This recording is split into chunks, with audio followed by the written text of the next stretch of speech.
7 times Timothy Farber had voted for himself as mayor of Sellersville, and 7 times he had lost. Had lost so badly on each occasion, in fact, that his name had not even been listed among the candidates vying for office when results were announced in the local paper the following morning. But on the eve of his 84th birthday, and despite the fact that most folks in town didn't even acknowledge him as he strolled down the sidewalks these days, Timothy was convinced that he had found the secret to winning the election, despite another crushing defeat. All he had to do was make himself indispensable to folks in their hour of need, and then make sure they knew who he was. So, after the last election, he'd struck up a deal with Saul Haberstein, the town's only mortician.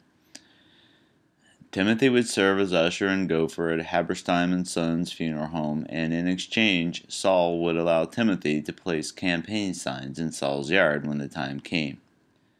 It was not lost on Timothy that symbiosis between two of society's lesser regarded professions, undertaker and politician, might not be most folks' idea of comfort, but he thought it would work. And it had, too. In 4 years, Saul had buried 250 residents of Gaston County, and Timothy consoled the families of each of them. He handed out 500 buttons with his name and photo on them. He made screen t-shirts and left them by the copy station. And most of all, no one ignored him on the sidewalks anymore. They weren't exactly happy to see him, maybe, but they at least nodded.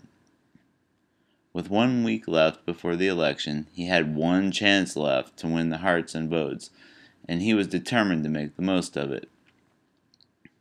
Although Timothy had not spoken to Saul in more than a week, he did notice the commotion at the funeral home one morning when an ambulance pulled up with its siren silenced and its headgear darkened. Someone had died, and from the look on Saul's face as Timothy watched from the sidewalk, it was someone big. On the day of the funeral, Timothy appeared at Haberstein's. How, he wasn't quite sure. His memory was failing him, and his victory couldn't come a moment too soon. As he milled around the well-dressed crowd at the viewing, he heard all sorts of interesting comments. Ironic, isn't it?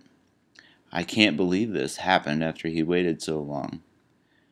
Oh, I've known him about, well, I guess it was when my mom died, so about 3 years. Very odd. The conversations gnawed at Timothy, but there was something else, something more disturbing. Everyone was ignoring him again.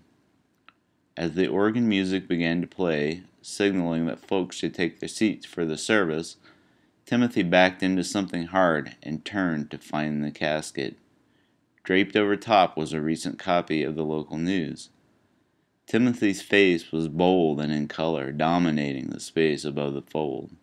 The headline read, Mayor-elect Timothy Farber dies before votes tallied.